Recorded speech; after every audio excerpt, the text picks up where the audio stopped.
Hey team, welcome to your weekly update. A little bit late on this one.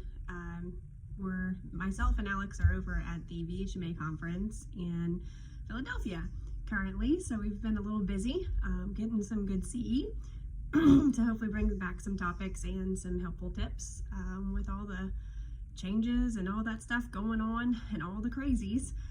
So hoping we can find some useful tools to bring back, and so far it's going really well. So I'll jump right in. I want to start with an update, or rather, excuse me, a just reminder for the hurricane relief.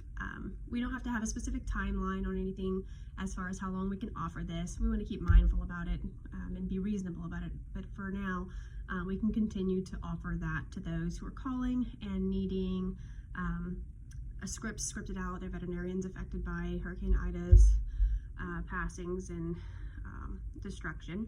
So we can continue doing that until further notice. Really, it's not a specific timeline that we can offer this to be helpful. Please just remember to use the liability waiver for those regular or excess prescriptions that need to be filled for them. Obviously, we have to make them a record if they don't have one. We still have to keep normal bookkeeping and things. And when it comes down to the controlled drugs, they will have to have both the waiver as well as a complimentary exam using the hurricane exam line item. Okay, so that's just a reminder there. And again, no specific timeline on that. Just let's be helpful as long as we can within reasonability. So we'll give a further update on that when we feel like we probably wouldn't have to do that anymore. On scripts, while we're on that subject, if a script is given to us from a new client, but it's from another veterinarian, so it's a script by a veterinarian. There's nothing more that needs to be done other than a new account for them, obviously, because we do have to keep track of these things and such for good housekeeping records and such. But otherwise, that's a doctor filling a medication for a pet owner and for a pet. So that's fine. We're just the acting pharmacy in this case. You don't have to do anything more. So again, just make the record, scan the script, put it in, fill the script. Doctor has prescribed a drug to a pet. We're just acting pharmacy in this instance. And there's a little bit of confusion on that, so I just wanted to make sure it was clear for everybody. Next, I want to talk about some CCOs and other documentation for medical records, just in brief. If a response is going to be the same from client to client, such as our open hours, right, of the resort, or a fee, right, for something that's very regular and not specified for a particular animal, right? So boarding prices, an exam fee, anything of that kind of sort that's the same no matter what. You don't have to document those kinds of things into the medical record.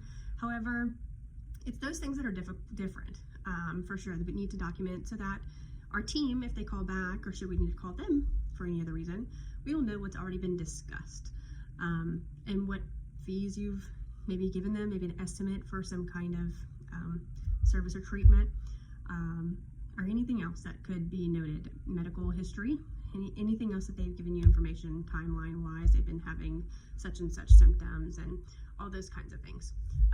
Those are things we want to document, whether it be in a medical record, a CCO, just depending on what it's about. Is it about the patient? If it's just between you and the client and client communication, that's the 1CC. If it is a cancellation of an appointment, it goes into that appointment notes above everything else, date, time stamp, why they canceled, put it there, move it over into the column that's not for a doctor, it's just the all column, so that we can see what happened to that. The team might need to know or be looking at their schedule and think they have something coming and then they don't suddenly. They kind of want to know why maybe and see if they can fill it, or they just come in later, they reschedule. It's just really good bookkeeping. We need to do these things, guys. I realize that we are shorthanded at times and it is busy and the phone is ringing and everybody's helping. So from nurses to CCS, we have to be sure that we are following through on these things. And if we do accept a phone call, we are taking responsibility to fully follow through with the requests or any documentation that's necessary, even work list message or whatever else it needs. We need to ensure that we follow through with each request. I realize that sometimes we have to pick up the phone again before you can finish. This is why a notepad is super helpful at your work desk if you are working at a desk. If not, and you're a nurse helping out in the back, you're picking it up. Again, you probably won't have to pick up the phone immediately right after you just answered that phone, so please just follow through on what you did and move on, because your day is very busy. We all understand that, and you might lose track of what you need to get done. So getting it done quickly and then focusing on your regular tasks. Okay. Another reminder, this one's for like the full team. I want everybody to be sure and be very clear on this. I do think it is sometimes forgotten that any type of leave, if it's not a vacation request that you have full vacation time and paid time off for, depending for the reason, is a leave of absence, right? And leave of absences do require HR to document properly. So there's some time that's involved in that. We definitely can't do that if we don't know. So Alex and Jamie are very equipped, and they can handle these things, and they can definitely help you through them, especially if it's something for like an illness, an injury, a pregnancy, an illness, a surgery to fix something. We're here to help you, but we have to know. So even if you report it to your direct scheduler, what's going on, and hopefully it's a timely thing where you can schedule it out. But if it's not, if it's more urgent, that's okay too. Again, great for managers to know. If you do hear this kind of thing, please ask if they've talked to HR about this too. Because again, I'm sure you're worried about taking care of the schedule, but we do have to take care of the leave of absence request as well. There's all forms of this. I gave you a few examples, but the reason being, other than just making sure your shift is covered, that's a piece. But the other big part of this is that, especially if you have benefits of any kind, whether they're for you yourself, your family, your pets, any kind of deductible at all, is going to continue coming out of your check, whether or not you actually have hours or paid time off to use or not. So when it's the not, that's the bigger deal, and we don't want anybody to become in a pinch wondering, oh gosh, I can't pay all that at one time. Let us help you with that. Again, the sooner the better. We know you're having a surgery, you're going to be out for 2 weeks or a month. That's usually a bigger deal. You might not have enough paid time off to cover all that. Let us help you. We can plan in advance, and we can take out small increments throughout your other checks, or however we decide to do that together that's best for you. Okay? So again, leave of absences, guys. If it's really more than 3 days, we definitely need to know about it. If you don't have enough vacation time to cover it, definitely need to know about it. It's safer to ask and receive information like covered. That's always the easiest one. But when it's more than that, then we can work together and help you on that. All right, that's leave of absences. Next, I want to give everybody an update on the oxygen situation. Most of us know that we had a nasty little issue where our oxygen tanks in the system in the back, where the manifold has regulator valves and things like that, had issue, and they broke.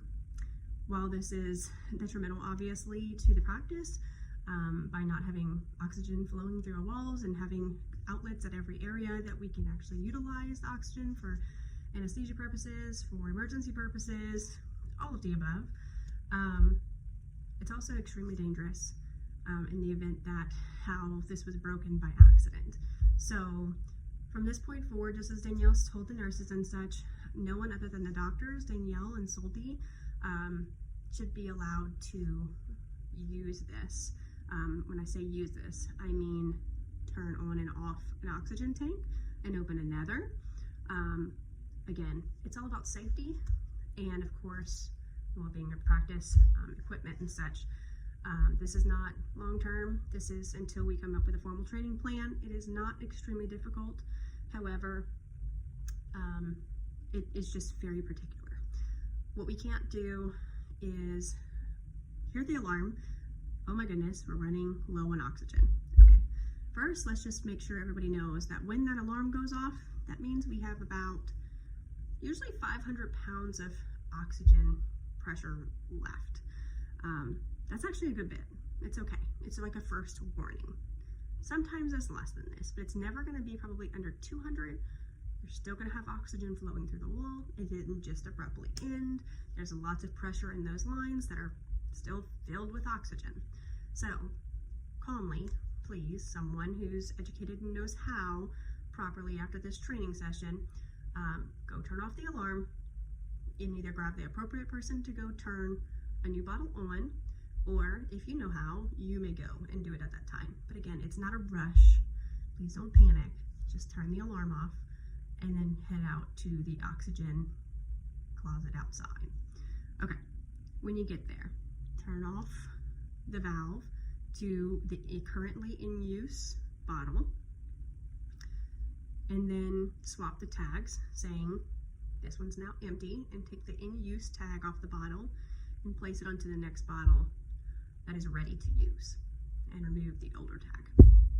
Once you do this, there is a crank on the top. You're simply going to turn very slowly, extremely slowly, just to barely crack the seal, and you're going to hear a psh noise.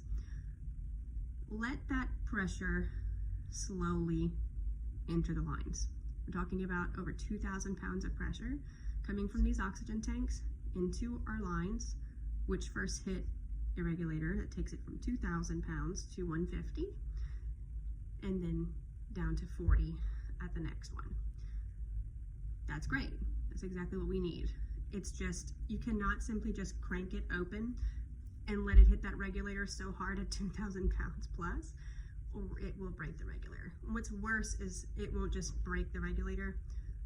It can cause really bad issues down the line, obviously, right, on the patient to the other end of that, or it can actually break and come flying at you at I don't even know how many miles an hour, which could cause serious injury, if not death. So it is very serious, and I don't mean to scare anyone. It's okay, it's very safe otherwise, but please treat it responsibly. It is not a panicked deal. Alarm goes off, run, crank it open like a maniac, okay? I know that's probably not really what happens, but please just be very, very aware, because it's very, very serious. Okay, done with that. Lastly, I have the privilege of announcing a new assistant manager.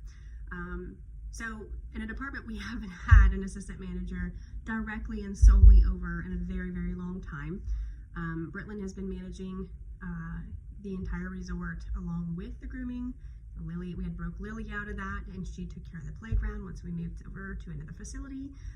But now I'm very pleased to be able to offer this as our grooming facility and mobile unit continues to grow, and maybe, just maybe, we'll get 2 mobile units very, very soon, is my hope, so that we can continue growing our grooming area, which has a very high demand and people are very satisfied with. So that's phenomenal.